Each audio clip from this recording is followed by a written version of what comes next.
So here are the top 5 animes जो कि अभी ऑन एयर हैं और जिनको आप 2026 में भी इंजॉय कर सकते हैं। ये जो टॉप 5 एनिमे की लिस्ट है ये एक मैजिकल वर्ल्ड से रिलेटेड है जिसमें मैजिक वर्ल्ड देखने को मिलेगा। सो नंबर 1 पे आते हैं hero without a class who even needs skills. तो ये एनिमे की स्टोरी एक मैजिकल वर्ल्ड से रिलेटेड है जिसमें तमाम लोगों को उनकी क्लासेस के अकॉर्डिंग अलाइन किया जाता है। The main twist in this story is that कि हमारा जो मेन कैरेक्टर है वो क्लासलेस है, जो कि आज तक कभी कोई ऐसा इंसान पैदा ही नहीं हुआ जिसके पास कोई क्लास नहीं है। द मेन स्टोरी इज जो इसमें हमारा मेन कैरेक्टर है वो गिव अप नहीं करना चाहता और वो अपनी फिजिकल एबिलिटीज को इंक्रीज करता है क्योंकि उसके mother and father were the legendary magicians and soldiers. तो वो अपनी माँ से physical abilities like sword fighting वगैरह सीखता है। लेकिन कहानी यहीं पे खत्म नहीं होती, वो इसमें अपनी स्किल्स को और पॉलिश करता है और अलग अलग चीज़ों में इंटरेस्ट लेकर उनको सीखना स्टार्ट करता है। जैसे कि वो हर तरह के मैजिक के अंदर इंटरेस्ट लेता है और उनको भी सीखना स्टार्ट करता है। तो इसकी स्टोरी आपको एनिमे देख के ही पता चलेगी उसकी जर्नी कैसी होने वाली है। तो नंबर 2 पे जो एनिमे है उसका नाम है my status as an assassin obviously exceeds the hero.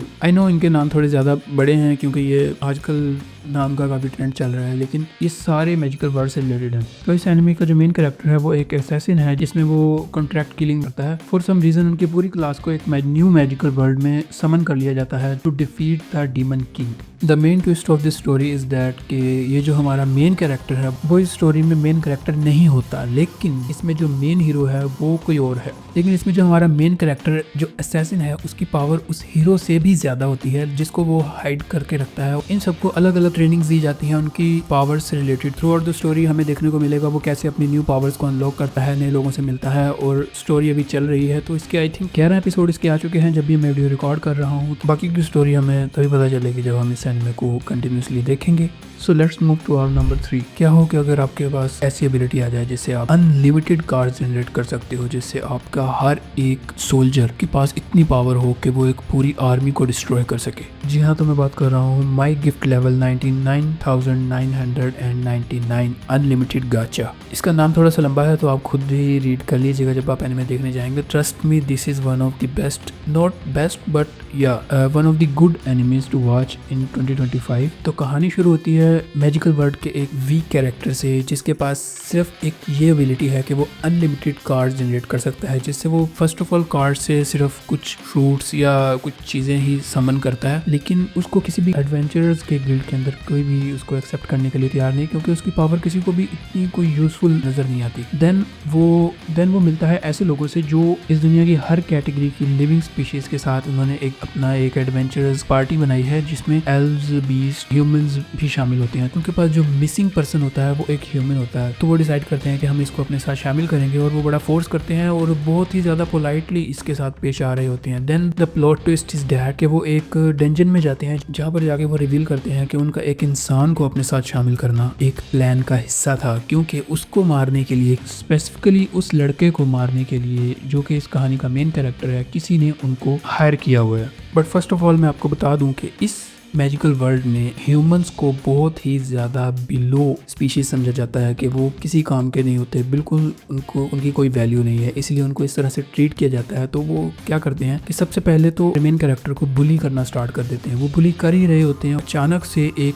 Portal समन होता है जिसके अंदर वो लड़का गायब हो जाता है। उसके बाद उसे पता चलता है कि उसकी स्पेशल पावर्स आखिर हैं क्या। तो बाकी स्टोरी आपको ये एनिमे देख के ही पता चलेगी। तो आई थिंक इसके भी 11 एपिसोड आ चुके हैं और ये स्टिल ऑनगोइंग है। So the number 4 anime of the list is A Wild Last Boss Appeared। तो इस एनिमे की कहानी शुरू होती है एक जापान के लड़के से जो अपनी गेम को खेल रहा है और इसका वो एंड कर चुका है और उसमें उसने अपना एक कैरेक्टर लिया हुआ है जो कि एक फीमेल कैरेक्टर है, बहुत ज़्यादा ओवर पावर्ड कैरेक्टर है। उसके बाद उसे एक नोटिफिकेशन रिसीव होता है जिसमें वो उसे कहना चाहते हैं कि क्या आप मज़ीद इसको एक्सप्लोर करना चाहेंगे। जैसे ही वो उस नोटिफिकेशन के ऊपर येस करता है तो वो उस गेम के अंदर समन हो जाता है। तो उसे उस गेम में जाने के बाद पता चलता है कि जिन लोगों ने उसे समन किया है वो 200 साल बाद किया है जब उसने उस गेम का एंड किया था। तो क्योंकि वो एक लड़का था और उसको जब समन किया जाता है तो वो एक फीमेल की बॉडी में समन होता है जो कि बहुत ज़्यादा ओवर पावर्ड कैरेक्टर है। तो वो अब डिसाइड करता है कि मैं इस वर्ल्ड को और ज़्यादा एक्सप्लोर करूँगा। तो उसकी जर्नी वहाँ से स्टार्ट होती है। इस एनिमे के अभी तक 12 एपिसोड आ चुके हैं और ये स्टिल ऑनगोइंग है। तो बाकी की स्टोरी आपको एनिमे देख के पता पता चलेगी। Let's move to the final anime of this list, the banished court magician aims to become the strongest. तो कहानी शुरू होती है एक नॉर्मल कोर्ट मैजिशियन से। कोर्ट मैजिशियन जॉब कर रहा है जिसका काम है प्रिंस के साथ उसकी